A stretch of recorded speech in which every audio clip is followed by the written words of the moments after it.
Bismillahirrahmanirrahim. Assalamualaikum warahmatullahi wabarakatuh. Salam sejahtera. Waalaikumsalam warahmatullahi wabarakatuh. Selamat sore teman-teman sekalian. Selamat datang, selamat bergabung di akun Instagram @chandra_society dan @ulil. Sore ini kita akan membincangkan, meneruskan kembali sesi enlightenment session kita dalam topik tentang agama dan sains dalam pandangan Al-Ghazali. Telah hadir bersama kita Kiai Ulil Akbar Abdallah, pengampu Wikipedia dan Al-Munkir Dindatullah. Nah, topik ini sebetulnya kalau teman-teman mengikuti pertemuan kelima dan keenam, itu sebetulnya sempat dibahas oleh Profesor Mulyadi Kartanegara. Waktu itu tema kita tentang filsafat Islam dan sains. Nah, saat itu Proful memberikan semacam landscape yang sejarah yang cukup panjang mengenai filsafat Islam dan sains. Nah, tapi saat ini kita akan Mas Ulil akan membidik secara spesifik bagaimana tinjauan Al-Ghazali dalam kaitannya dengan agama dan sains. Itu lebih ke sana.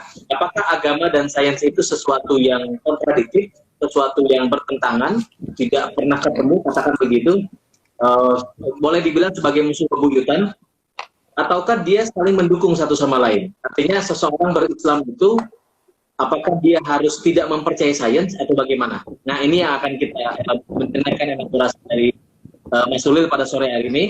Jadi ada sekitar 20 menit Mas Ulil untuk memaparkan pikiran-pikiran Mas Ulil. Setelah itu kita akan undang teman-teman untuk bertanya di kolom komentar. Nanti akan saya sampaikan ke Mas Ulil. Saya kira itu, silakan Mas Ulil. Terima kasih Mas Rozi. Assalamualaikum warahmatullahi wabarakatuh. Waalaikumsalam warahmatullahi wabarakatuh. Sebelum saya bicara, mungkin ini Mas Rozi, kalau saya mohon dimonitor di layar, kalau misalnya ada keluhan kualitas suara saya rendah, nanti dikasih tahu aja ya. Oke. Ya, kalau bisa diatasi dengan doa ya, doa, kalau teknologi gitu apa. Oke. Teman-teman semua yang saya hormati, sambil menunggu datangnya buka puasa, mari kita membahas sesuatu yang menurut saya sangat relevan dalam keadaan sekarang. Saat ini di berbagai percakapan, di berbagai tempat, di berbagai belahan dunia, termasuk juga di Indonesia ya, masalah hubungan antara agama dengan teknologi ini mulai muncul kembali. Ya. Karena antara lain dipicu oleh beberapa tren yang berkembang akhir-akhir ini, yaitu tren yang dipicu, disulut oleh buku yang ditulis oleh Richard Dawkins, yaitu God Delusion. Ya. Buku Richard Dawkins ini buku yang laris manis dan mungkin kalah laris dengan bukunya novel Yuval Harari ya. Tapi buku ini lumayan laris. Buku ini merupakan kritik yang tajam terhadap agama dari sudut pandang sains. Kita tahu Richard Dawkins adalah seorang ahli biologi yang sangat terhormat ya. Selain juga sebagai popularizer atau pempopuler sains ya. Nah, tapi lepas dari Richard Dawkins, ada satu perkembangan yang menarik akhir-akhir ini, yaitu bahwa ada kesan bahwa agama dengan sains itu bertentangan. Ada kesan bahwa argumen-argumen yang didasarkan pada sains itu menafikan keberadaan Tuhan, menafikan keberadaan agama, bahkan menihilkan sama sekali peran agama dan dianggap agama sebagai relik dari masa lampau yang tidak lagi relevan dalam keadaan sekarang, karena klaim-klaim agama itu dibuktikan salah oleh sains, terutama klaim-klaim agama yang terkait dengan masalah penciptaan alam, asal-usul kehidupan, dan kemudian hal-hal yang terkait dengan masalah-masalah kealaman, masalah-masalah biologi, kimia, dan seterusnya ya. Nah, itu sekarang muncul isu semacam ini. Nah, sebetulnya isu hubungan antara agama dengan sains itu bukan hal yang baru. Nah, buku yang saya baca, kitab yang saya baca pada bulan puasa ini, yaitu kitabnya Imam Ghazali, ini ulama yang hidup pada abad ke-10 Masehi dan awal abad ke-11 ya, di Baghdad. di kawasan Iran sekarang ini penting sekali. Jadi Al-Ghazali itu sebetulnya dengan bukunya Al-Munqidh Minadh Dhalal itu di dalamnya beliau mengemukakan banyak pendapat mengenai soal bagaimana menempatkan agama dengan sains ini. Saya dalam kesempatan ini hanya membahas pandangan Al-Ghazali ya. Kita tidak membahas pandangan para ulama yang lain yang cukup banyak. Jadi kita harus ingat, ulama Islam tidak hanya Al-Ghazali tapi banyak ya. Nah, Al-Ghazali mempunyai pandangan yang bagi saya khas seorang tanda kutip ya kiai. Iya. Itu penting menurut saya. Kalau pandangan intelektual atau pandangan kaum filosof itu sudah banyak di kalangan Muslim terhadap sains ya. Tapi bagi saya yang spesial pada Al-Ghazali adalah pandangan yang beliau tulis di dalam buku Al-Munqidh Minadh Dhalal, tapi lebih spesifik lagi nanti di dalam bukunya beliau yang merupakan kritik atas filsafat yaitu Tahafutul Falasifah, itu sebetulnya pandangan khas kiai. Bagaimana seorang kiai menanggapi keberadaan sains? Nah, apa yang disebut dengan filsafat pada era Islam zaman dulu, itu sebetulnya identik dengan sains zaman sekarang. Karena pada masa Al-Ghazali, pada masa Ibnu Sina, pada abad 9 Masehi ya, itu sains, filsafat itu adalah merupakan ibu dari segala ilmu. Jadi ilmu-ilmu yang tidak berbasis wahyu, itu semua diwadahi di dalam payung besar namanya filsafat. Dan di dalam filsafat itu nanti di situ ada fisika, ada kedokteran, ada sedikit biologi, meskipun biologi mungkin belum berkembang seperti sekarang ya, jauh sekali.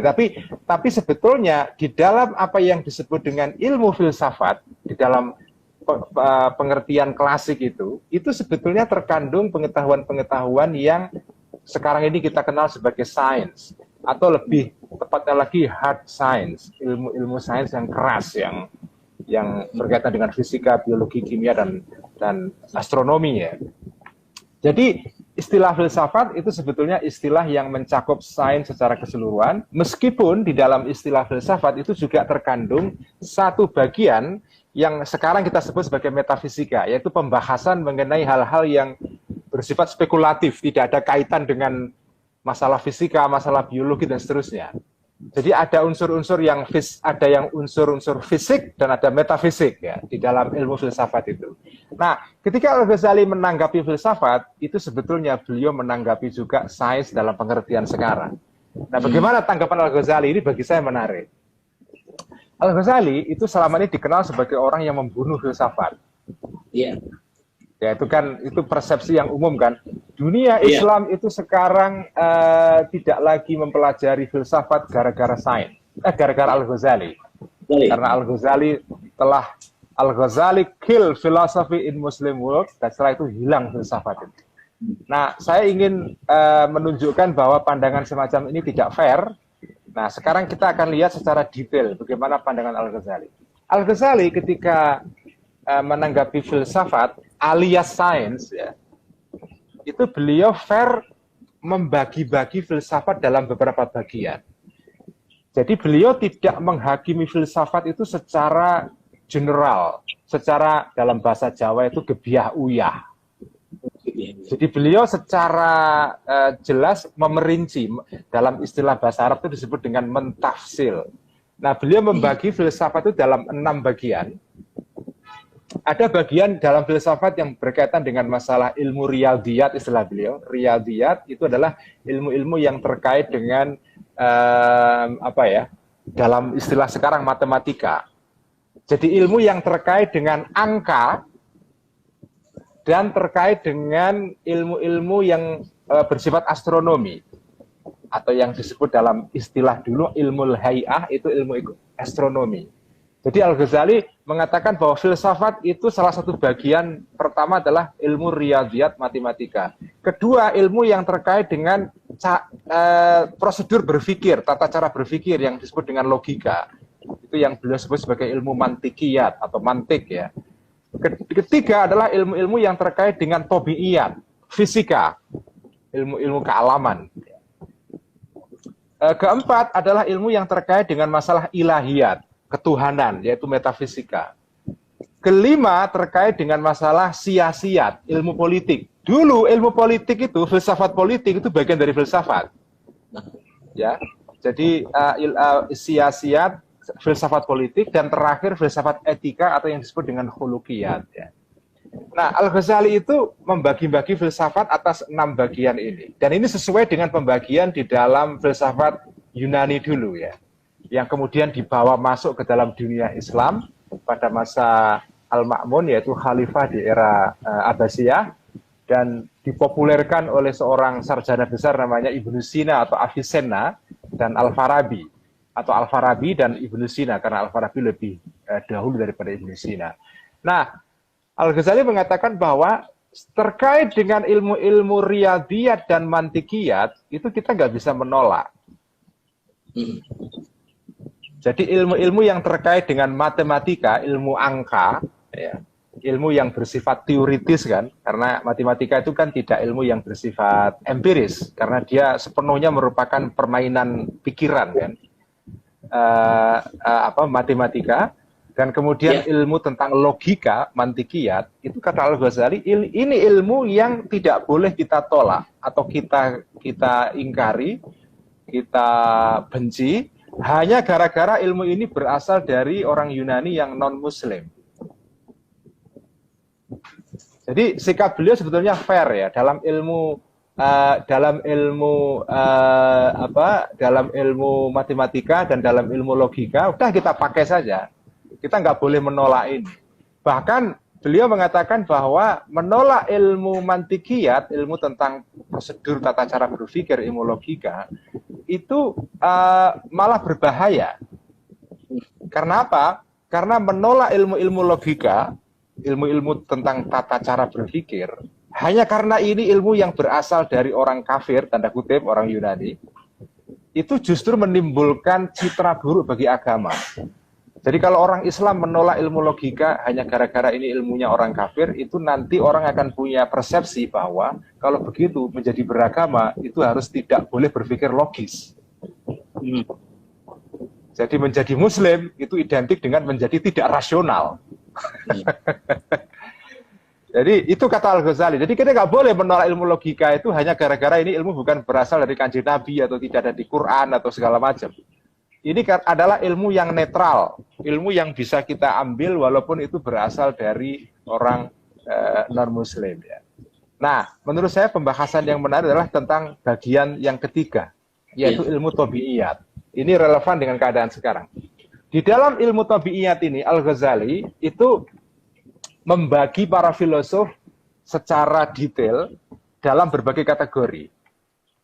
Ada pendapat-pendapat di dalam ilmu-ilmu fisika, ingat ya, yang disebut fisika di sini itu menyangkut fisika, menyangkut sebagian biologi, kimia belum berkembang ketika itu, jadi belum masuk ya. Jadi fisika di sini intinya adalah ilmu-ilmu kealaman, baik itu terkait dengan makhluk yang organis ataupun yang non-organis. Ya.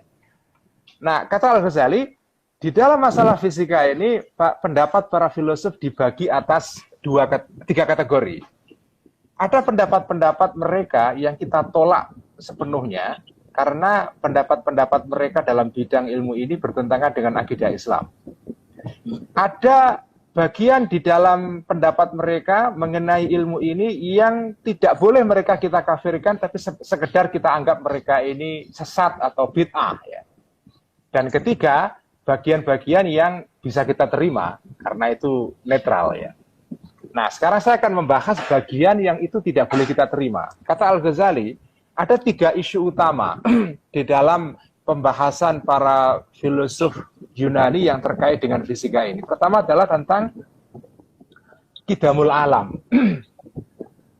Jadi para filosof zaman dulu itu, terutama filosof yang dalam istilah sekarang kita sebut sebagai filosof naturalis ya. Naturalis itu artinya adalah filosof yang berkecimpung, bergulat dalam isu-isu ilmu-ilmu kealaman, naturalis ya. Nah, ada 3 pendapat di sana yang harus ditolak karena itu kontras dengan akidah Islam. Pertama adalah pendapat mereka tentang bahwa alam itu tidak punya permulaan sama sekali. Itu yang disebut dengan qidamul alam. yaitu bahwa alam itu ya ada sejak dulu dan akan ada selamanya.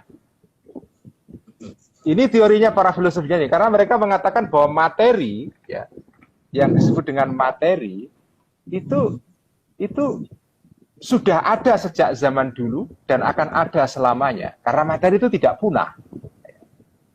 Jadi materi itu tidak punah. Dia ada, ya dia punah tapi kemudian bermutasi menjadi sesuatu yang lain.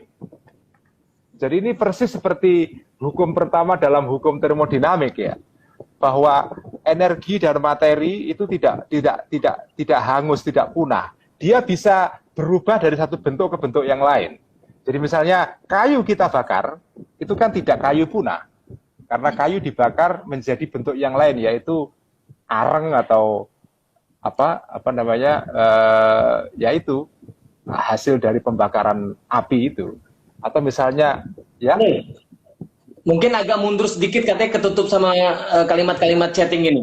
Sedikit aja. Oh ya, oke. Agak kelihatan, ya. Ya. Ya. Jadi para filosof Yunani itu berpandangan bahwa materi itu tidak akan pernah punah. Dia ada sejak dulu dan akan ada selamanya. Meskipun mereka percaya bahwa materi ini ada penyebab awalnya, ada prima causanya, ada Tuhan di baliknya. Jadi mereka tidak mengingkari Tuhan. Mereka mengatakan bahwa materi itu ada sejak dulu dan akan ada selamanya. Tapi dia disebabkan oleh satu aktor, yaitu suatu sebab pertama yang namanya Tuhan, ya, prima causa itu. Nah, kata Al-Ghazali, di dalam masalah ini, para filosof Yunani itu pendapatnya tidak boleh diterima. Karena kalau diterima, itu bertentangan dengan prinsip di dalam pemahaman Islam bahwa kalau kita mengatakan bahwa alam itu abadi ke masa lampau ataupun abadi ke masa depan, itu berarti kita mengatakan alam itu sama abadinya dengan Tuhan. Berarti ini bertabrakan dengan prinsip tauhid. Kalau kita mengatakan bahwa alam itu abadi, berarti ada dua Tuhan. Tuhan pencipta alam dan yang diciptakan Tuhan, yaitu alam. Dua-duanya abadi. Nah, itu bagi Al-Ghazali, bagi kiai yang namanya Al-Ghazali ini, ya, ini tidak sesuai dengan akidah Islam. Nah, yang kedua yang ditolak oleh Al-Ghazali adalah bahwa pendapat para filosof yang mengatakan bahwa Tuhan itu tidak mengetahui detail-detail informasi dalam alam raya ini. Tuhan itu seperti bos besar yang duduk di kursi di kantor yang hanya ngurus kebijakan besar.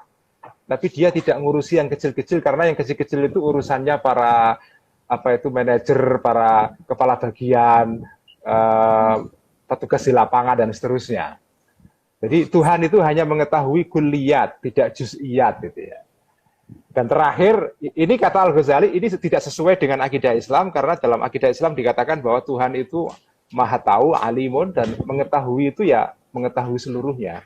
Sebetulnya teman-teman, kalau kita baca komentar Al-Ghazali mengenai isu ini persis mengingatkan kita kepada Tuhan dalam konsepsi Spinoza. Di dalam konsepsi Spinoza, atau konsepsi yang orang-orang yang disebut dengan deis, Tuhan itu digambarkan seperti tukang jam. Nah, tukang jam itu kan watak tukang jam adalah ketika dia sudah selesai membuat jam, terutama jam Swiss itu loh. Jam Swiss yang dia nggak pakai baterai ya, kalau mau bergerak jarumnya ya tinggal di kocok aja langsung bergerak lagi, ya kan, nggak pakai baterai.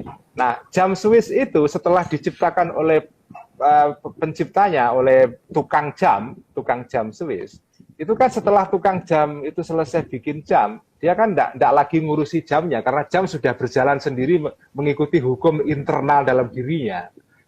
Tuhan istirahat, itu istilahnya itu.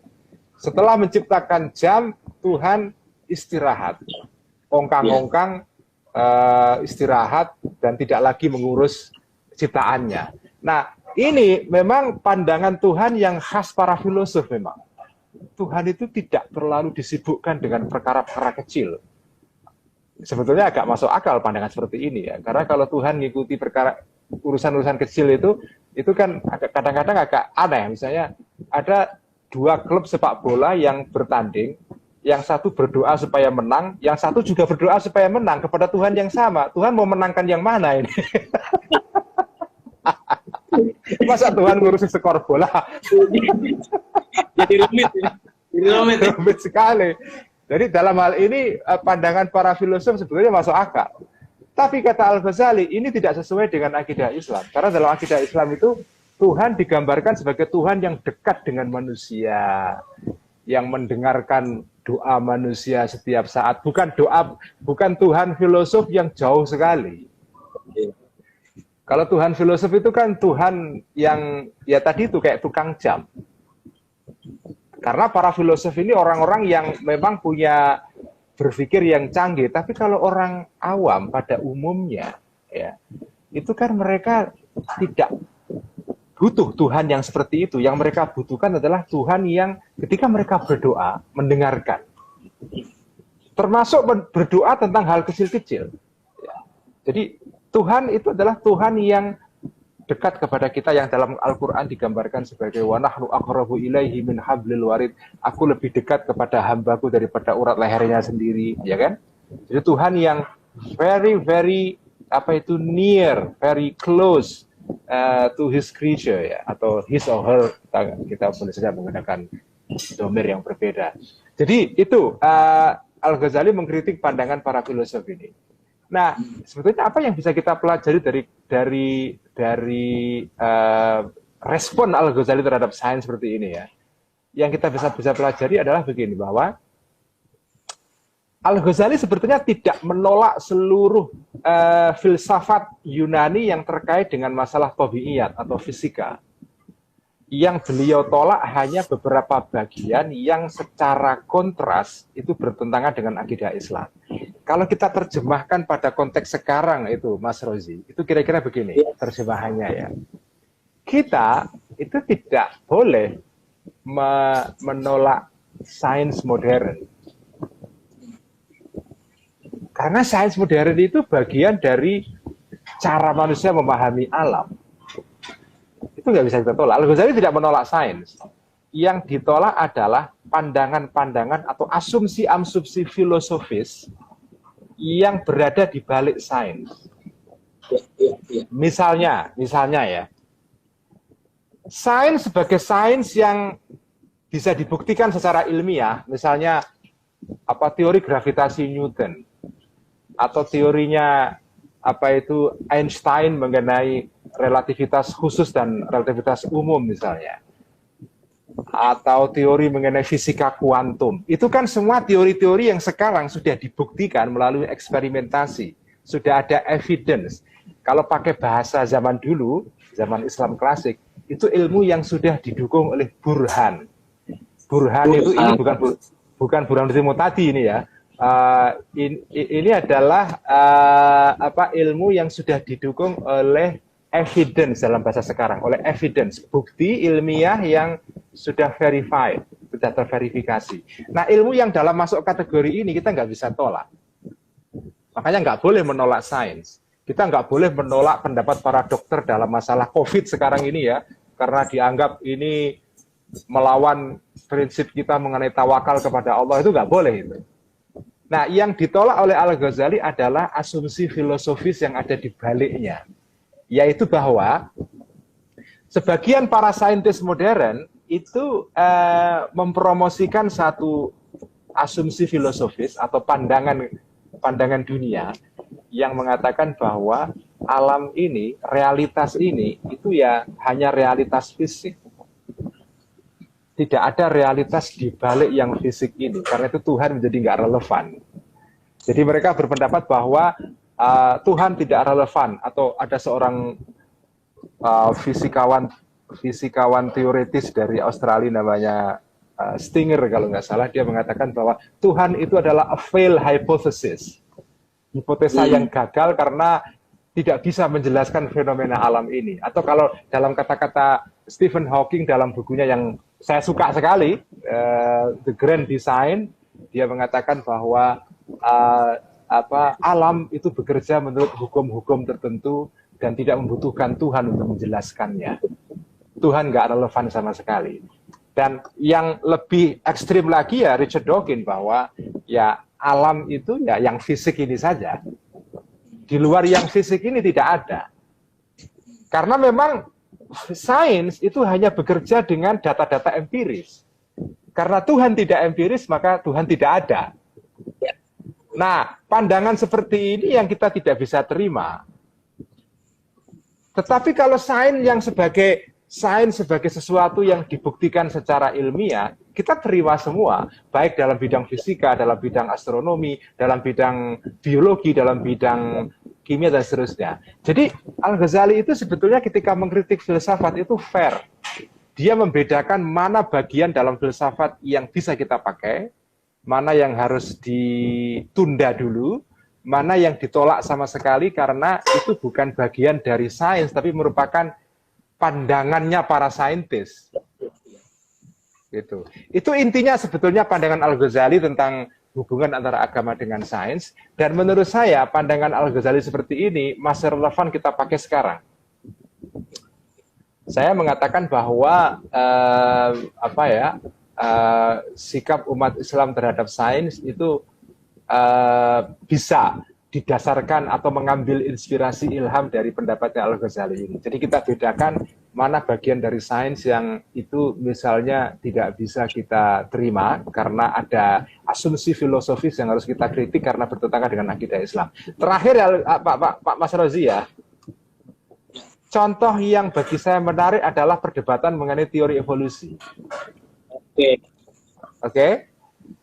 Saya itu suka banget teori evolusi karena teori evolusi itu memang dasar sekali. Teori evolusi itu mengungkap misteri bagaimana muncul kehidupan makhluk organis yang beragam ini. Kok ada tumbuh-tumbuhan, ada binatang, ada manusia, itu bagaimana ceritanya? Apakah ini kan dulu sebelum saya belajar belajar tentang, ya saya bukan ahli biologi ya, saya ini tamatan pesantren, belajarnya jurumiyah, alfiyah, takrib, pokoknya ilmu-ilmu kampungan itulah.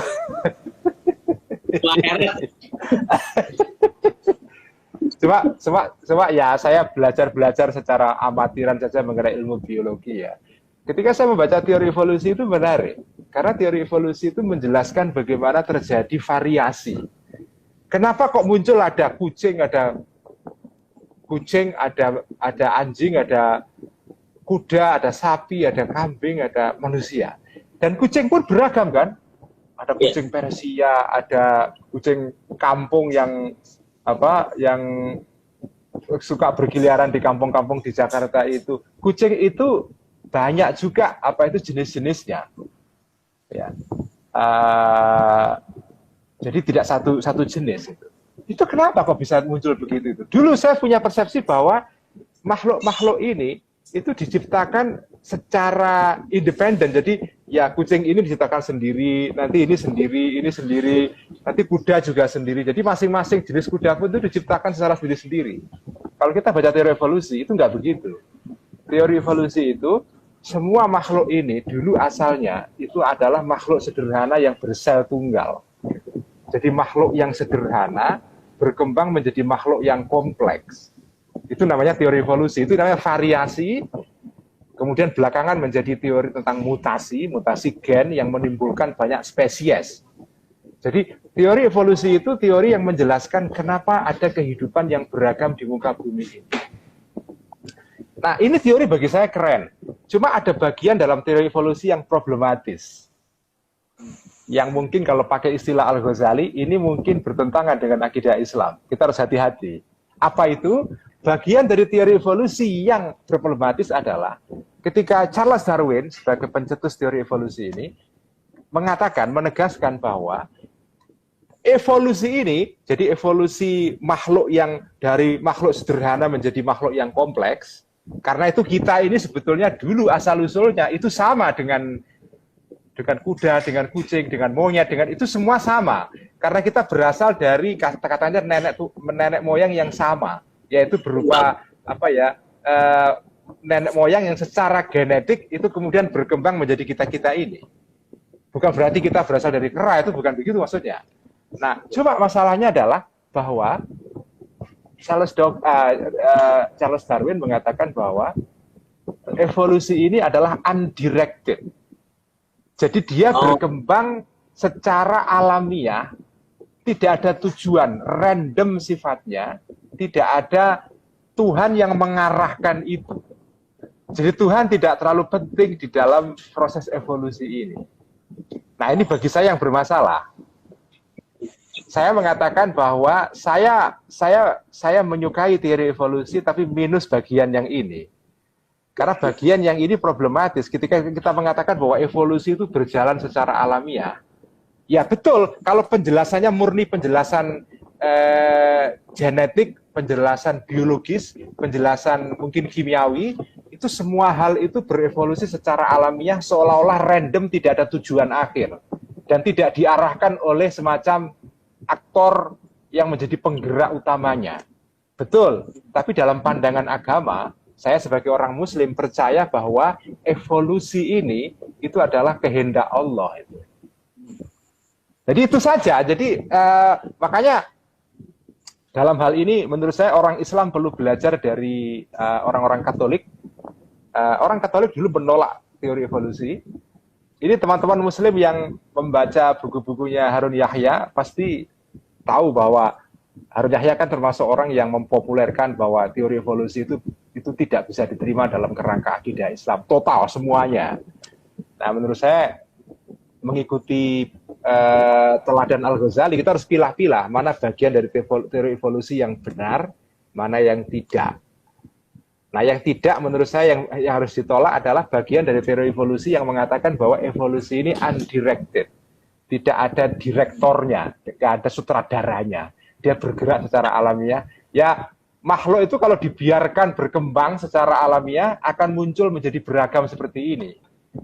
Nah, itu bermasalah menurut saya. Dan memang di kalangan para biolog modern sendiri, teori evolusi ini juga dipersoalkan. Bagaimana menginterpretasi data-data fosil yang berasal dari makhluk-makhluk zaman dulu itu, apakah ini adalah undirected evolution atau tidak, itu para biolog itu mulai berdebat sudah lama sebetulnya. Para biolog mempertanyakan apakah teori Darwin tentang evolusi itu bisa menerangkan misalnya asal-usul kehidupan di muka bumi ini, apakah bisa menerangkan mengenai kehidupan life ya secara umum di bumi itu seterusnya. Jadi intinya saya mau tutup keterangan ini dengan mengatakan bahwa tidak ada pertentangan antara agama dengan sains. Agama itu harus menggunakan sains juga perlu agama ya. Kira-kira ya dua hal ini harus saling mendukung ya. Nggak boleh kita memakai salah satu karena Islam itu justru agama yang sejak awal menganjurkan kepada para pemeluknya untuk mempelajari alam raya ini. Dan bagi saya sains itu keren sekali karena sains itu mengajarkan kita tentang bagaimana alam raya ini bekerja. Nah, sedikit data yang perlu saya kemukakan adalah tentang perdebatan antara Al-Ghazali dengan lawannya yaitu Ibnu Rushd tentang masalah keabadian alam. Ini menarik karena ternyata Al-Ghazali itu lebih pendapatnya didukung oleh sains modern. Pada tahun 1927 itu ada temuan penting dari seorang astronom Amerika namanya Edwin Hubble. Tahun 1927 itu kira-kira setahun setelah berdirinya NU, Mas Rozi. Ini penting ini apa?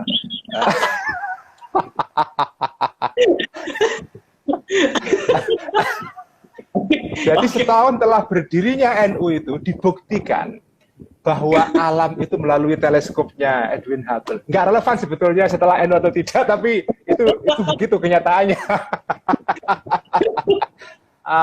Jadi setahun setelah berdirinya NU itu dibuktikan bahwa oleh Edwin Hubble bahwa alam raya ini itu ternyata alam raya yang berkembang. Jadi Edwin Hubble dengan teleskopnya itu melihat bahwa posisi bintang itu ternyata kok tidak sama Jadi dia berkembang terus. Jadi dia berkesimpulan bahwa alam raya ini itu tidak statis. Tidak diciptakan terus bintang itu ya letaknya di situ terus sepanjang zaman. Enggak, ternyata itu dinamis. Kemudian di situ Edwin Hubble mengenalkan satu teori mengenai expanding universe, bahwa alam raya itu berkembang. Nah, kalau alam raya itu berkembang, sesuatu yang berkembang itu kan punya awal. Iya. Karena nggak mungkin kayak balon itu kan ketika disebul, disiup, itu kan berkembang. Jadi gambaran alam setelah penemuan Edwin Hubble ini itu seperti balon yang semula kecil, ditiup, mengembang. Nah, kalau alam mengembang, kesimpulannya berarti dulunya pernah kecil. Iya. Artinya pernah punya permulaan. Itulah kemudian yang menimbulkan teori mengenai Big Bang. Teori Big Bang ini muncul kira-kira pada tahun 1952. Dibuktikan kebenarannya ya, 52, yaitu kira-kira 3 tahun sebelum pemilu pertama di Indonesia. Yang di situ ada NU, ada Masyumi, PKI, PNI bersaing. Tahun 55 itu NU pertama di Indonesia. Itu 3 tahun sebelumnya ditemukan teori Big Bang yang mengatakan bahwa alam raya itu ada awalnya. Dan sekarang sudah ditemukan umur persisnya berdasarkan bukti-bukti sains ya, bukti-bukti berupa gelombang microwave yang berasal dari awal dulu ketika terciptanya alam itu. Dikatakan bahwa alam raya kita ini umurnya 13,77 miliar tahun. Sejak diciptakan pertama kali itu sampai sekarang umurnya 13,77. Bumi kita itu umurnya kira-kira 4,5 miliar. Munculnya kehidupan di muka bumi itu kira-kira ya sekira 3 miliar tahun yang lalu. Nah, artinya alam itu punya awal. Di sini Al-Ghazali betul. Alam itu tidak abadi seperti kata Ibnu Rushd, seperti kata para filosof itu. Saya kira itu Mas Rozi. Oke, Mas Ulil. Ada yang ini seru sekali, tapi ada yang di-highlight sama Mas Ulil. Contoh terakhir tentang teori evolusi Darwin itu kan semacam penegasan bahwa seperti yang Al-Ghazali katakan bahwa tidak seluruhnya menolak filsafat, tetapi sesuatu hal-hal atau klaim-klaim yang bertentangan dengan akidah Islam. Jadi ketika dia bertentangan itulah yang harus diwaspadai. Ditolak. Ya. Iya. Jadi saya kira itu intinya dari bahasa tentang agama dan sains. Ini ada beberapa penanya. Saya nggak yakin ini banyak sekali, tapi kita akan urut. Oke. Apakah pokoknya asal tidak menanyakan hal membatalkan puasa nggak apa-apa lah. Oke, ini ada dari Faris Rifki Hasbi. Apakah Al-Ghazali melakukan kritik berbagai pemikiran filsuf dengan basis Jabariyah sebagai akidahnya? Apakah Jabariyah merupakan makomah tertinggi dalam akidah? Ini pertanyaan yang menarik sekali. Ini harus diadakan diskusi sendiri, Mas Rozi. Karena panjang penjelasannya. Tapi intinya begini, memang Al-Ghazali itu mengikuti akidah Asy'ariyah, yang akidah Asy'ariyah ini memang punya punya pandangan bahwa segala hal di dunia ini itu sebetulnya adalah the real aktornya itu aktor sesungguhnya adalah Tuhan. Jadi tidak ada sesuatu di dalam alam raya ini yang bisa dianggap sebagai the real cause, penyebab yang sesungguhnya. Jadi misalnya ini contoh yang dipakai oleh Al-Ghazali ketika mengkritik para filosof ya, dalam bukunya Tahafutul Falasifah. Misalnya, ketika api itu menyentuh kapas terbakar. Itu yang menyebabkan kapas terbakar itu Tuhan atau api? Nah, kata para teolog Asy'ariyah, dan ini juga ditegaskan oleh Al-Ghazali, adalah bahwa aktor yang sesungguhnya di balik terbakarnya kapas itu sebetulnya bukan api, tapi aktor sesungguhnya adalah Tuhan. Jadi Tuhan meletakkan di dalam api suatu potensi kemampuan untuk membakar api, membakar kapas. Tapi api pada dirinya sendiri itu tidak bisa membakar kalau tidak diciptakan kemampuan oleh Tuhan untuk membakar. Nah, menurut saya penjelasan semacam ini bisa problematis dalam pengertian apakah Al-Ghazali menolak hukum sebab akibat, hukum kausalitas. Karena kalau kita menolak hukum kausalitas, seluruh fondasi pengetahuan gugur. Ya kan? Karena sains itu dasarnya adalah causality. Sesuatu menyebabkan yang lain, ya. Apalagi di dalam teori gravitasi itu, benda dengan massa tertentu berhadapan dengan benda dengan massa yang lain, dia punya hubungan yang saling tarik menarik. Jadi artinya ada sesuatu yang secara intrinsik di dalam benda itu menyebabkan benda yang lain itu bergerak atau mengalami sesuatu. Ketika air itu disiramkan ke tanah, ke tanaman, maka tanaman itu menjadi hijau, tumbuh misalnya. Ketika sinar matahari itu menyinari pohon, dia kemudian berkembang menjadi pohon yang sehat dan baik kualitasnya misalnya. Itu kan hubungan-hubungan sebab akibat yang kita observasi secara real dalam kehidupan sehari-hari kan. Apakah Al-Ghazali menolak hukum sebab akibat? Kalau menurut tafsiran saya, tidak. Tapi jenengan bisa berbeda pendapat ya. Saya ini orang NU, walaupun liberal ya, tapi NU. Itu.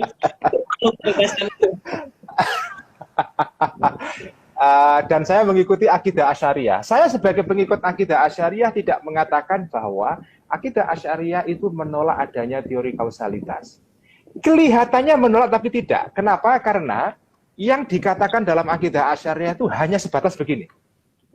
Bahwa memang ada hukum kausalitas, ada natural law dalam istilah sains itu. Ada hukum alam. Yang ini mengatur gerak alam dari mulai alam yang makroskopik, alam raya, sampai alam yang sangat mikro atau super mikro pada level partikel yang sekarang menjadi medan diskusi dalam ilmu fisika kuantum ya. Ilmu yang realitas yang kecilnya minta ampun sehingga nggak bisa kita lihat. Hanya bisa dilihat dengan komputer itu. Nah, baik pada level super mikro maupun pada level yang supra makro, itu semua ada hukumnya yang bergerak di sana dan hukum ini bersifat tetap. Ya. Nah, tetapi hukum ini siapa yang membuat? Itu pertanyaannya kan? Betul, iya. Pertanyaannya, who create the natural law? Pertanyaan ini tidak bisa dijawab oleh sains. Kenapa? Sekarang pertanyaannya begini, Mas. Kenapa kok ada teori gravitasi itu dari mana? Iya. Kok bisa ada teori? Kok ada gravitasi di alam itu loh? Bagaimana ceritanya? Iya. Karena gravitasi ini yang membuat planet-planet di dalam alam raya kita ini bergerak secara pasti dan bisa diukur. Itu kan gara-gara kontribusi besar dari Isaac Newton. Isaac Newton itu menulis teori gravitasi itu tahun 1660-an ya. Kira-kira sezaman dengan Sultan Agung di Jawa.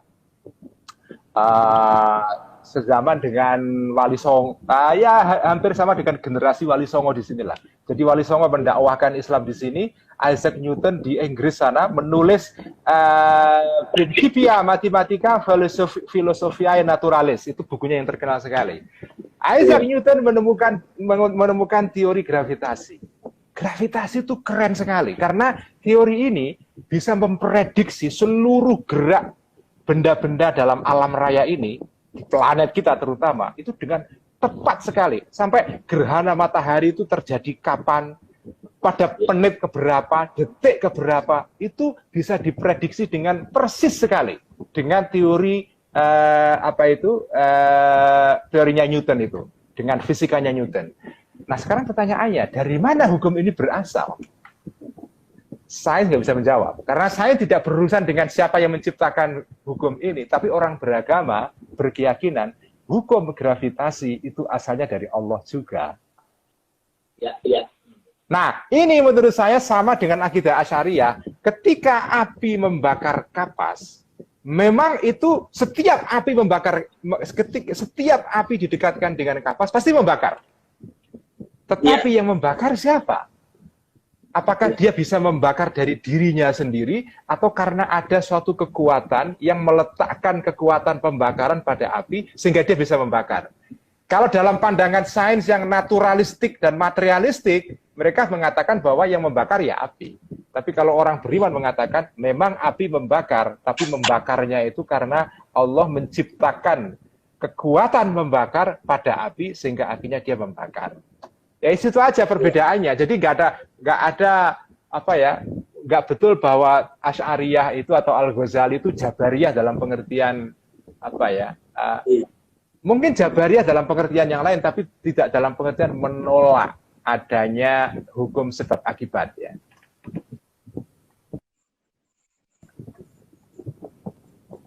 Ini sinyalnya putus-putus, Mas Ulil. Iya, kenapa ya? Ini paus ini. Di sini hujan besar. Di Pamulang, saya di Pamulang, hujan besar. Di tempat saya sih mendung saja, tidak hujan. Aduh, mana ya? Saya nggak tahu bagaimana cara ngatasinya ini. Oke. Atau begini, Mas Ulil, tapi ditanya dulu, teman-teman bisa mendengar saya jelas nggak?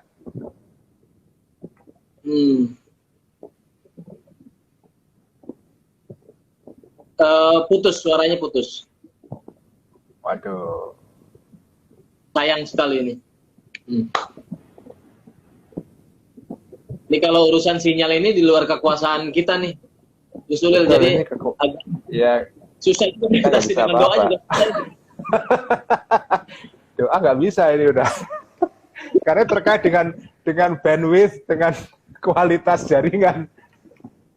Oke, jaringan kita memang belum bagus ya. Suaranya jelas katanya Mas Ulil. Oke, sip. Oke. Saya titip satu lagi pertanyaan karena waktunya sudah 4.50. Ada satu lagi pertanyaan nanti yang perlu dijawab di sini. Sayang dunia barat lebih maju dari timur karena dunia barat mengikuti Ibnu Rushd sementara dunia timur mengikuti Al-Ghazali.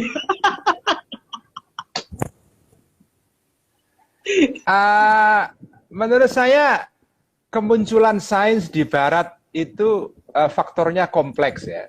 Tidak karena mengikuti Ibnu Rushd ya. Menurut saya menjelaskan faktor kemajuan sains di barat semata-mata karena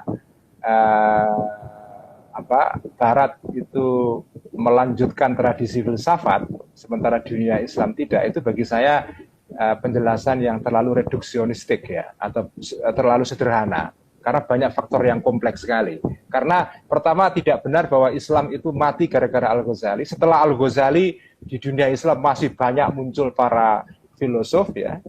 Termasuk filosof atau pemikir yang punya orientasi yang sangat empiris sekali. Dari dalam dunia Islam sendiri yang mengikuti akidah Asy'ariyah yaitu Ibnu Khaldun. Ibnu Khaldun itu muncul kira-kira 300 atau 400 tahun setelah Al-Ghazali. Dia mengikuti mazhab Maliki dan akidah Asy'ariyah, dan dia orang yang dianggap sebagai pendiri bapak sosiologi modern yang pendekatannya sangat empiris ya. Jadi mengatakan bahwa Al-Ghazali membunuh filsafat atau membunuh cara berpikir yang empiris dalam dunia Islam, itu menurut saya nggak benar ya. Kemunculan sains di barat itu bagi saya muncul karena faktor-faktor yang sangat kompleks ya. Tidak bisa dijelaskan hanya karena Ibnu Rushd atau karena ini atau karena itu. Jangan lupa Ibnu Rushd sendiri ketika masuk ke dunia Latin itu juga dimusuhi oleh agama Kristen yang disebut dengan Latin Averroism itu. Jadi dulu itu pikiran-pikiran Ibnu Rushd itu masuk ke dunia Latin pada abad 13, 14 ya, dipelajari di sana dan itu dimusuhi oleh gereja juga ya. Jadi sebetulnya Barat itu dulu juga memusuhi Ibnu Rushd juga, tidak. Tapi dunia Islam kan tidak memusuhi Ibnu Rushd. Sampai sekarang kitab-kitabnya masih dipakai di pesantren. Iya. Masih dipelajari ya. Jadi mengatakan bahwa Ibnu Rushd itu dimusuhi di dunia Islam itu nggak benar juga. Ya. Tapi memang betul bahwa filsafat sebagai satu ilmu itu tidak berkembang dengan baik di dunia Sunni terutama ya, dunia Sunni. Makanya sekarang saya mencoba untuk membangkitkan kembali minat kepada filsafat ini. Terima kasih kepada Profesor Mulyadi Kertanegara yang kemarin diwawancara di sini juga, yang masih merawat terus tradisi kajian filsafat ini di dalam kalangan komunitas Muslim. Ya.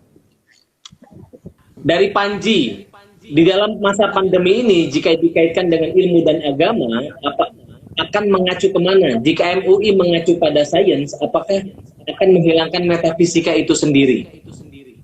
Menurut saya enggak ya. Jadi ini penting sekali. Jadi sikap kita di dalam menanggapi masalah pandemi ini itu bagi saya sangat-sangat penting sekali. Karena kalau salah dengan alasan agama misalnya, itu bagi saya berbahaya. Al-Ghazali itu di dalam kitab Al-Munqidh minadh Dhalal beberapa kali mengatakan begini. Ini saya kutipkan pernyataan beliau ya. Kita itu jangan sampai membuat citra agama kita, maksudnya Islam ya, menjadi buruk hanya karena sikap kita yang bodoh. Yaitu bahwa kita menolak pendapat para filosof Yunani semata-mata karena pendapat ini dikatakan oleh mereka, yang mereka ini bukan Muslim, tanpa melihat substansi pendapat itu sendiri. Kalau pendapatnya sendiri benar, kenapa tidak kita terima? Jadi di dalam Al-Ghazali itu menurut saya ketika mengkritik filsafat itu fair. Jadi ya, dan Al-Ghazali itu tidak bisa meninggalkan filsafat. Maksudnya meninggalkan sains. Karena saya tahu beliau ini orang yang cerdas sekali dan menyukai sains. Ya. Cuma beliau hanya memberi wanti-wanti bagian-bagian sains yang memang secara jelas bertentangan dengan akidah Islam kita tolak. Oke, jadi begitu. Jadi jangan membuat citra agama Islam menjadi buruk gara-gara kita punya sikap yang salah atas nama Islam. Itu kata Al-Ghazali. Misalnya kita menolak pendapat orang yang datang dari luar agama kita, misalnya para saintis, para filosof Yunani, dalam hal Al-Ghazali ya para filosof Yunani, kita tolak pendapatnya semata-mata karena mereka bukan Muslim. Itu nggak boleh. Kita harus meneliti dulu pendapatnya. Jadi ini kembali kepada kata-kata Sayyidina Ali yang itu dikutip oleh Al-Ghazali. Sayyidina Ali itu oleh Al-Ghazali diberikan julukan yang menarik sekali, Sayyidul Uqala. Ya, pemimpinnya orang-orang rasional. Itu Sayyidina Ali. Sepupunya Kanjeng Nabi, menantunya Kanjeng Nabi, suaminya Fatimah Az-Zahra. Itu oleh Al-Ghazali disebut sebagai Sayyidul Uqala. Pemimpin orang-orang yang bernalar, berakal. Jadi Al-Ghazali menganjurkan kita kalau beragama itu ikutilah ya, Sayyidina Ali atau Imam Ali. Kalau orang Syiah menyebut Imam Ali, kalau orang Sunni menyebutnya Sayyidina Ali karramallahu wajhah. Ya wajib itu. Nah, Sayyidina Ali atau Imam Ali itu berkata begini, kamu kalau mau menilai kebenaran, lihat substansinya, jangan melihat siapa yang mengatakannya. Jadi i'rifir rijal bil haq wala ta'rifil haqqa bir rijal. Jadi ketahuilah kebenaran itu ya melalui kebenaran itu sendiri. Jangan kamu menilai kebenaran itu karena siapa yang ngomong. Al-Ghazali itu mengkritik dalam kitab Al-Munqidh itu bahwa banyak orang Muslim itu, kebanyakan orang, bahkan belum mengatakan begitu, aktsarul khalqi. Majority of people itu sikapnya adalah kalau yang mengatakan sesuatu itu adalah golongan kita, kita terima. Apapun itu isinya, benar atau salah. Tapi kalau yang mengatakan itu lawan kita, kita tolak walaupun isinya benar. Iya. Nah ini sikap Al-Ghazali ini bagi saya penting. Nah menurut saya dalam hal pandemi tadi itu, kita menurut saya tidak boleh menelak saintis. Di dalam masalah penanganan corona, agama atau umat beragama, terutama umat Islam harus mendengarkan sains. Jangan mengabaikan sains. Itu sesuai dengan akidah Asy'ariyah, dengan keterangan Al-Ghazali dalam kitab Al-Munqidh Minadh Dhalal, dan sesuai dengan ajaran Islam. Oke, siap. Ini ada lagi dari Munif Jomblo Arab. Aduh, ini kok namanya mantap sekali. Bagaimana penjelasan ayat dua zahiru wal batin dalam pembahasan ini? Bagaimana hubungan materi, fisika, filsafat dan Tuhan? Jadi ini pertanyaan yang penting sekali ya. Saya selalu di dalam berbagai pengajian dan ceramah-ceramah saya menekankan cara pandang ini, Mas Rozi ya. Umat Islam, ciri khas orang beriman atau orang beragama, termasuk orang beragama Islam, itu di dalam melihat realitas itu realitas dipandang sebagai realitas yang berlapis dua. Jadi tidak hanya realitas yang satu dimensi, tapi ada dua lapis, ada dua dimensi. Ada realitas yang tampak, ada realitas yang tidak tampak. Nah, realitas yang tampak itu dijelaskan oleh sains. Sains itu kira-kira adalah syariat di dalam menjelaskan fenomena yang tampak. Nah, tetapi ada yang tidak tampak, yaitu sesuatu yang gaib, yaitu Allah ya. Nah, orang beriman selalu melihat di balik alam fisik ini itu ada sesuatu yang gaib, yaitu Allah di baliknya. Karena itu, ketika misalnya ya orang Islam belajar tentang teori gravitasinya Isaac Newton, yang bisa memprediksi gerak planet, gerak benda-benda alam dan gerak benda-benda fisik di dunia ini, ya. Sama kalau menggunakan teori Newton ini, Isaac Newton mengenai gravitasi, itu bisa memprediksi gerak benda. Ya, asal Anda tahu apa itu massa benda itu dan momentumnya, Anda bisa memprediksi. Benda itu bergerak dengan kecepatan berapa dan berhenti kapan misalnya. Dan itu bisa diketahui dengan teori gravitasi ini. Tapi pertanyaannya, loh, hukum ini itu apakah muncul dengan sendirinya? Apakah ujuk-ujuk muncul begitu? Kan enggak. Makanya saya ingin mengutip kata-kata yang sangat saya suka dari Einstein ya. Einstein itu bagi saya orang yang dahsyat sekali ya. Kok bisa manusia ada yang seperti itu ya? Einstein itu mengatakan begini. Yang menakjubkan dari segala hal yang menakjubkan, kata Einstein, adalah bahwa dunia ini, alam raya ini, kok bisa dijelaskan? Iya. Itu menakjubkan sekali. Kok bisa alam raya ini itu bisa dijelaskan? Artinya, di balik kata-kata Einstein ini, ada dua hal. Pertama, ada orang yang diberi kekuatan untuk menjelaskan, dan ada sesuatu yang bisa dijelaskan karena sesuatu itu mengikuti hukum yang tetap. Karena walaupun alam raya ini itu mengikuti hukum yang tetap, tapi kalau nggak ada orang yang menjelaskan hukum itu, kan ya nggak ada gunanya juga kan. Jadi menjelaskan itu mengandaikan ada yang mampu menjelaskan, dan ada sesuatu yang bisa dijelaskan. Karena ada sesuatu yang nggak bisa dijelaskan, Mas Rozi. Misalnya bola itu apa ya? Benang yang ruwet itu loh. Benang yang ruwet nggak ada polanya, itu kan nggak bisa dijelaskan itu. Gimana? Siapa mau menjelaskan benang yang ruwet itu? Kan nggak bisa itu. Menguraiannya susah. Alam raya ini kan tidak seperti benang ruwet. Alam raya ini mengikuti satu pattern yang pasti. Meskipun di dalam dunia yang mikroskopik, yaitu di dunia partikel ya, yang menjadi pembahasan dalam fisika kuantum, itu memang yang terjadi bukan hukum yang tetap, tapi probabilitas. Tapi tetap saja bahwa kenapa kok ada manusia yang bisa menjelaskan dunia mikro seperti fisika kuantum itu, yang kemudian bisa menemukan teori mengenai teori kuantum. Itu kan bagi saya ajaib. Kenapa begitu? Karena alam raya ini bekerja melalui suatu pola. Nah, pola ini kan tidak tercipta sendiri. Pola itu pasti ada. Karena apa karakter pola itu, Mas Rozi? Karakter pola itu adalah dia terjadi secara berulang-ulang dengan cara yang sama.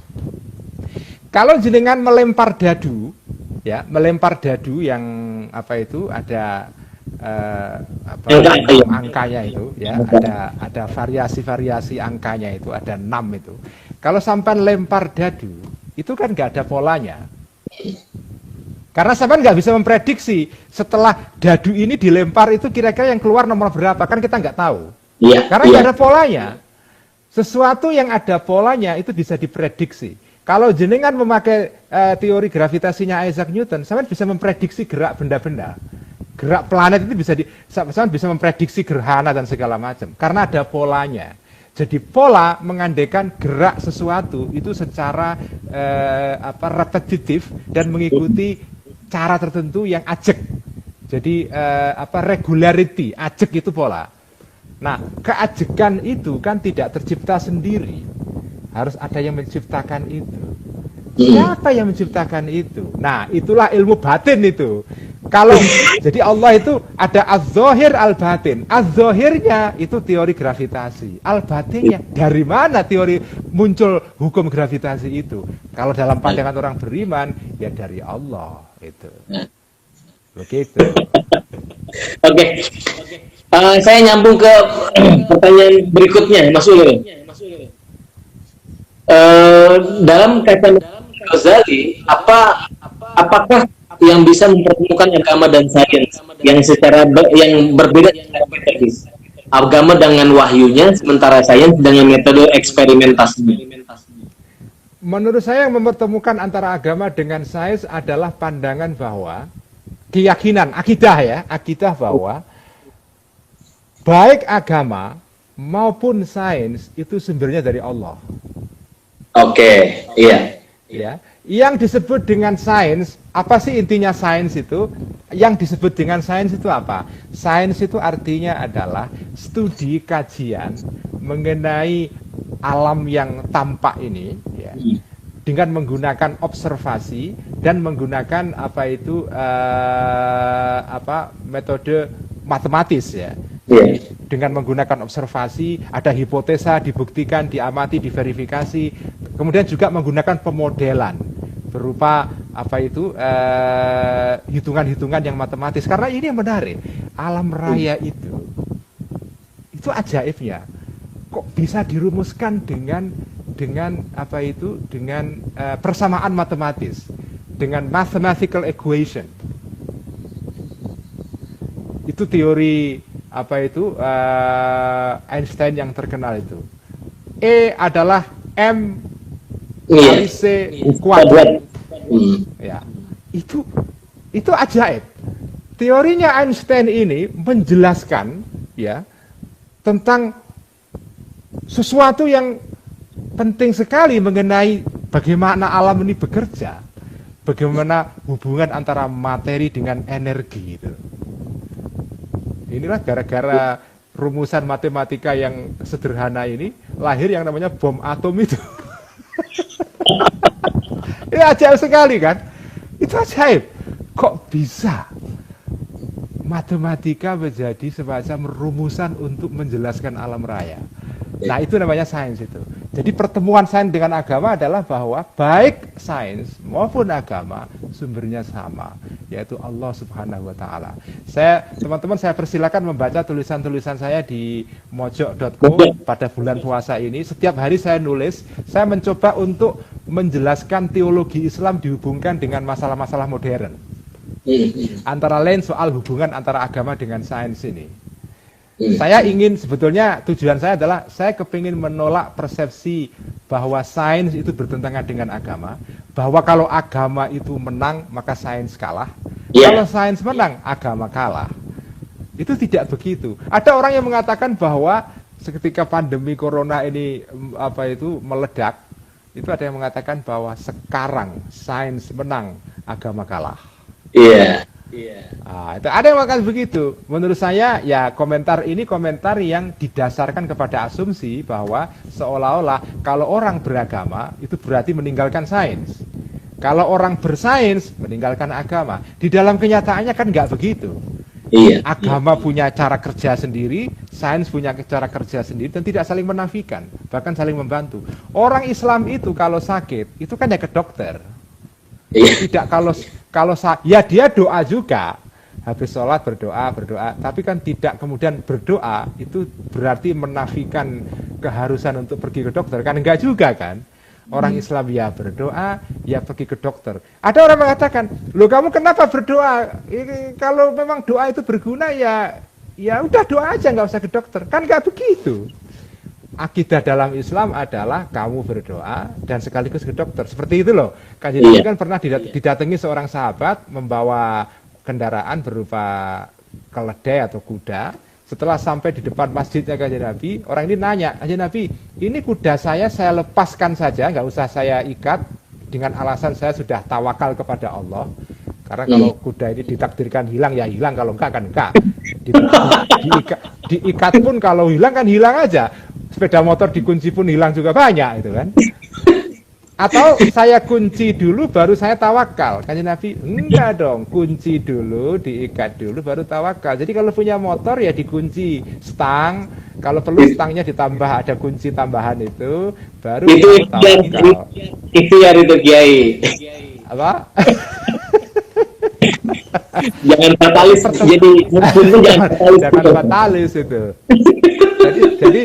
Jadi saya ingin menegaskan bahwa beragama itu tidak menolak sains dan menjadi saintis tidak menolak agama. Karena begini, memang ya teman-teman, ini barangkali teman-teman yang suka membaca mengenai berita-berita mengenai sains ya. Memang sebagian besar saintis modern sekarang ini, terutama di Amerika, di Eropa ya, mungkin sekitar 90% para saintis itu, dalam survei yang resmi loh ya, dalam survei yang resmi itu saintis itu sebagian besar mengaku ateis, tidak percaya Tuhan, atau minimal agnostik. Dia tidak tahu aja Tuhan ada atau tidak. Saya nggak tahu karena tidak bisa dibuktikan dengan sains, kira-kira gitu. Jadi mayoritas saintis itu adalah orang-orang yang tidak percaya Tuhan itu ya. Tetapi tidak menafikan bahwa ada beberapa saintis modern yang saintis dalam kaliber yang tinggi sekali ya, yang percaya agama. Salah satunya adalah seorang saintis Amerika namanya Francis Collins. Francis Collins ini adalah salah satu saintis penting. Dia adalah saintis dalam bidang mikrobiologi, biologi molekuler, yang memimpin proyek Human Genome yang sangat terkenal sekali itu ya. Proyek yang nilainya jutaan dolar untuk memetakan gen manusia itu. Human Genome itu proyek yang terkenal sekali itu, yang kalau nggak salah itu proyek selesai pada tahun 2013 kalau tidak salah, bulan April ya, kalau nggak salah atau 2003 atau 2013 kayaknya. Itu Francis Collins ini seorang ahli biologi molekuler ya, yang memimpin proyek tentang yang prestisius ini. Ini salah satu kesuksesan sains modern adalah memetakan gen manusia. Itu dia orang yang beriman juga. Jadi tidak menafikan bahwa kamu bisa menjadi saintis tapi juga beriman, dan itu nggak mengganggu kerja sains kamu sebetulnya gitu loh. Sebagaimana itu terjadi pada Isaac Newton. Isaac Newton itu seorang saintis di dalam saintis yang par excellence terbaik ya, one of the best mind in human history, itu Isaac Newton, dan sekaligus orang beriman juga. Isaac Newton orang yang beriman, bukan ateis ya. Oke. Nah, Sulim, ini ada satu pertanyaan yang ini tentang teori emanasi sebetulnya. Mohon dijelaskan tentang teori emanasi sebagai asal-usul awal penciptaan. Jadi intinya begini, teori emanasi itu teori yang diciptakan oleh para filosof Yunani untuk menjelaskan, itu kira-kira adalah teori mengenai the origin of universe, bukan of life ya. The origin of universe sebelum ditemukannya sains modern. Yeah. Jadi kita sekarang punya dua narasi besar tentang asal-usul alam raya ini. bagaimana alam-alam raya ini muncul? Nah, kalau di dalam teori modern, the origin of universe itu diterangkan melalui teori Big Bang namanya. Alam raya itu dulu berasal dari benih yang kecil sekali, ya, apa yang disebut dengan singularity itu, jadi kayak suatu massa yang dipadatkan dan punya energi yang nggak terkira-kira jumlah besarnya, yang kemudian pada satu titik tertentu dia meledak, dan ketika sudah meledak dia kemudian melalui evolusi pelan-pelan kemudian melahirkan sistem-sistem matahari, planet, galaksi dan seterusnya. Jadi sama dengan asal mula kehidupan manusia, dimulai dari sel, makhluk sel tunggal, kemudian memecah menjadi makhluk dengan sel yang kompleks seperti binatang dan manusia ini. Alam raya itu juga sama. Dulunya dari struktur materi yang sederhana, kemudian menjadi materi yang kompleks sekali dengan elemen-elemen partikel yang banyak sekali di dalamnya. Kira-kira itu. Nah, itu narasi modern. Narasi klasik sebelum ditemukannya sains modern, asal-usul alam raya itu adalah teori emanasi. Itu salah satunya. Teori emanasi mengatakan bahwa alam raya ini itu muncul melalui mediator. Mediatornya itu apa? Mediatornya itu adalah akal. Karena dalam teori para filosof klasik ini, alam raya itu tidak bisa muncul langsung dari Tuhan. Jadi antara Tuhan dengan alam raya itu harus dimediatori dengan sejumlah mediator. Itu namanya mediator, itu akal. Jadi ada akal pertama, akal kedua, akal ketiga sampai akal ke 10 ya. Baru akal ke-10 itulah yang kemudian menimbulkan alam raya ini. Kenapa para filosof ini kok berpikir seperti itu? Karena mereka berpandangan begini.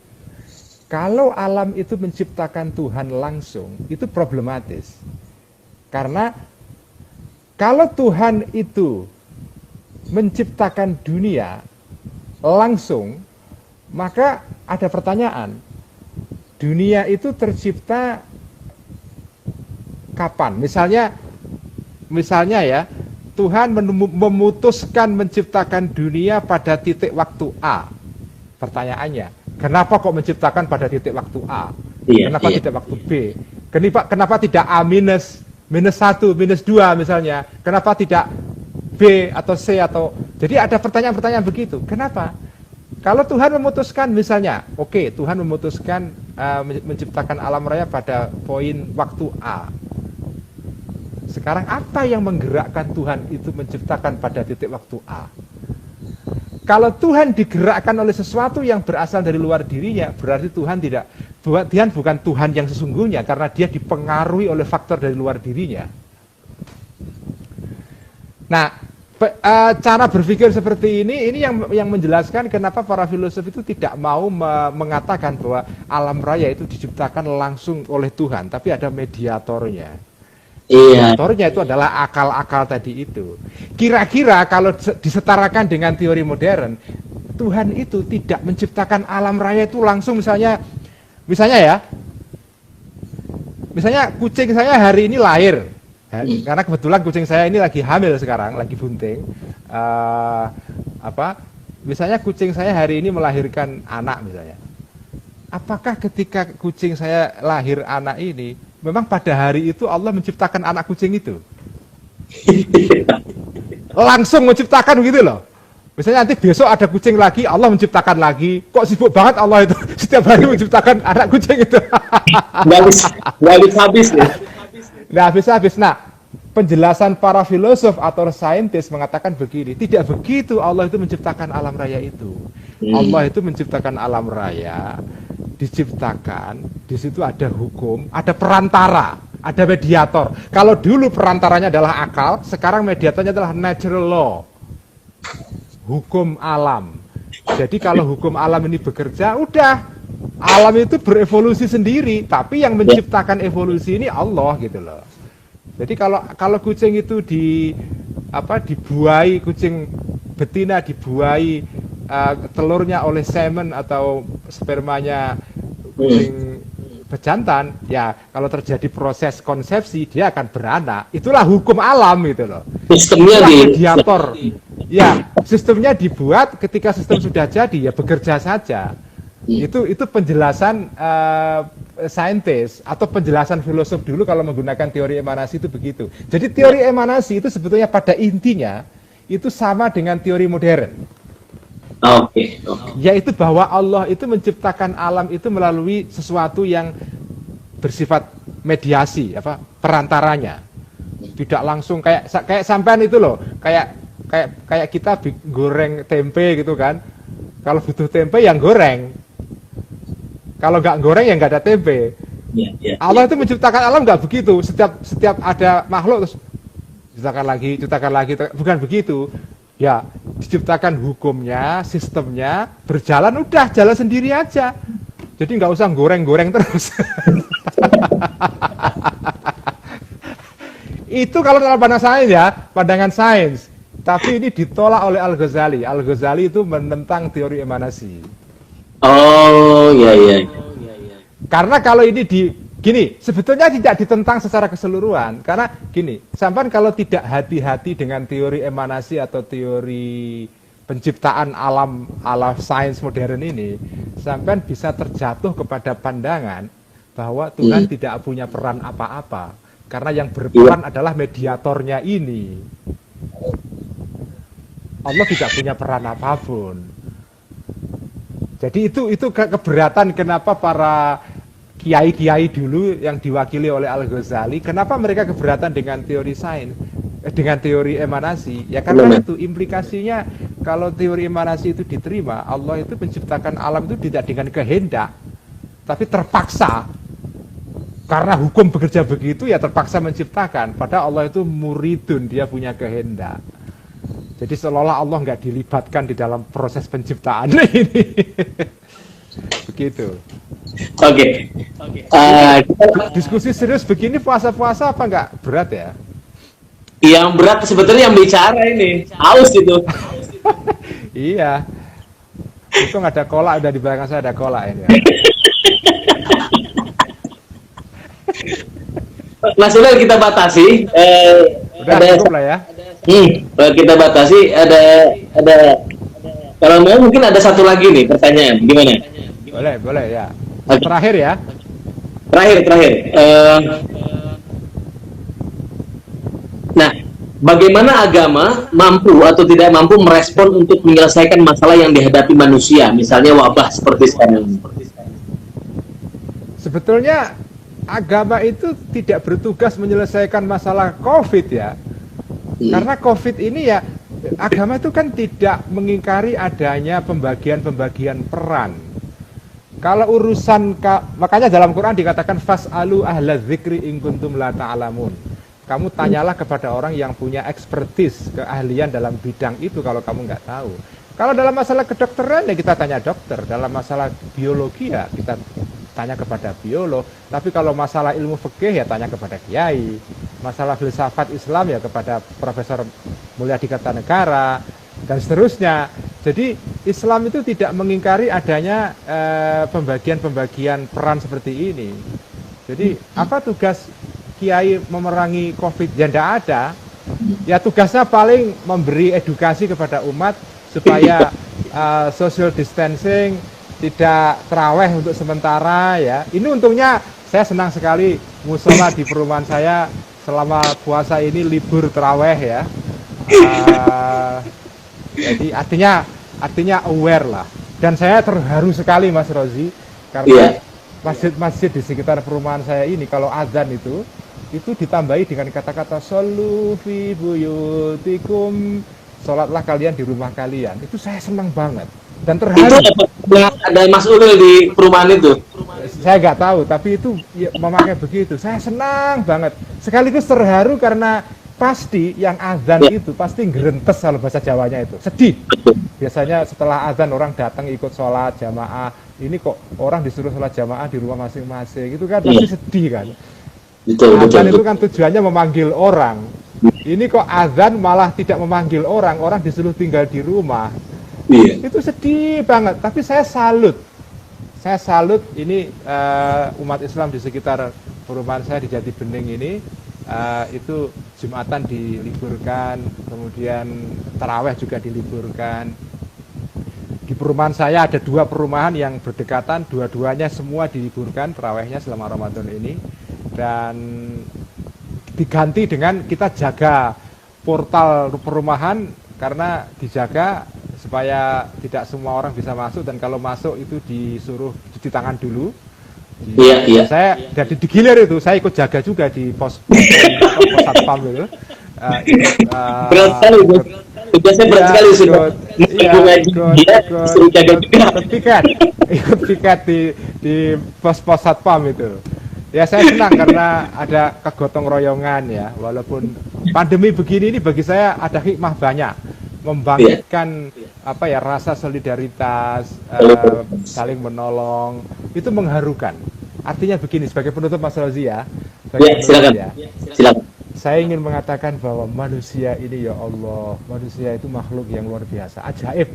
Makanya benar dikatakan dalam Al-Quran, laqad khalaqnal insana fi ahsani taqwim. Manusia itu diciptakan dalam bentuk yang sebaik-baiknya. Manusia itu hidup dalam situasi apapun, itu bisa beradaptasi. Jangan mengabaikan kemampuan manusia untuk beradaptasi dengan lingkungan yang sejelek apapun. Sampean itu loh, sekarang kelihatannya memang kalau kita hidup normal, ada gaji setiap hari, macam-macam, itu kan ya kita bisa hidup normal. Kita membayangkan, seandainya kita nggak punya gaji, bisa nggak kita hidup? Itu nggak usah khawatir, bisa. Wong kita kere dulu juga bisa. Bangsa Indonesia itu dulu pernah kere juga. Artinya situasi yang paling sulit pun itu bisa beradaptasi manusia. Dia akan mencari jalan untuk bagaimana menyesuaikan diri dengan lingkungan itu. Misalnya saya ambil contoh ini. Sekarang ini kan menarik kan.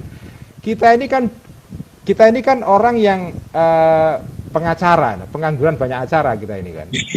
Acara itu kan kumpul, diskusi, seminar, nongkrong apa. Begitu corona terjadi, berhenti semua itu. Pusing kita kan? Stres itu. Minggu-minggu pertama stres. Minggu kedua, minggu ketiga mikir kita kalau nggak ketemu orang gimana kan, nggak bisa. Dicarilah jalan. Kita diskusi, kalau nggak bisa langsung ya begini kan.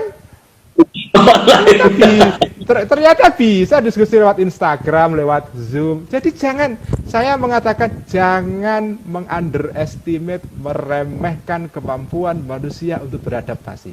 Sampean itu misalnya dengan pandemi corona ini, kita terpaksa menghadapi keadaan yang paling parah. Negara kita jatuh miskin. Pemerintah bangkrut. Ekonomi berhenti. Orang nggak bisa jualan, jangan khawatir, pasti ada jalan. Dan orang beragama itu diajari oleh Allah, oleh Islam ya, jangan bergantung kepada siapapun selain kepada Allah, termasuk kepada pemerintah. Iya. Karena pemerintah itu kemampuannya terbatas. Secara fiskal, secara budgeter dia ini secara fiskal berapa kemampuan fiskalnya untuk menolong situasi ini? Tapi yang bisa menolong kita adalah kemampuan kita sendiri. Kita menciptakan jaringan-jaringan, menciptakan solidaritas, menciptakan gerakan. Yang itu semua nggak tergantung pada pemerintah. Jadi semoga Pak Jokowi mendengarkan,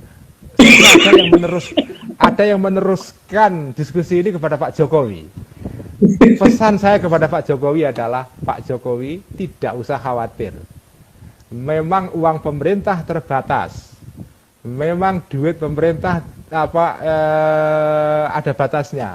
Saya tahu sebagai warga negara, tidak usah khawatir. Bangsa Indonesia adalah bangsa yang punya kemampuan survival yang luar biasa. Taruhlah kita bangkrut sebangkrut-bangkrutnya, saya tidak khawatir. Memang menyakitkan, ada penderitaan, tetapi kita bisa mengatasi. Dengan apapun, saling membantu.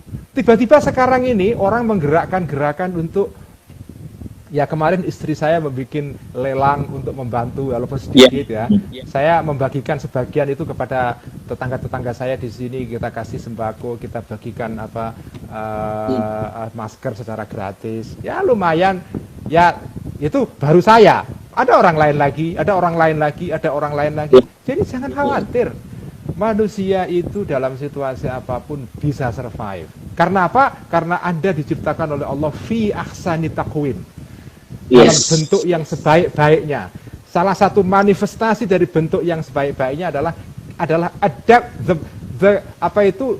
adaptability power atau adaptability skill.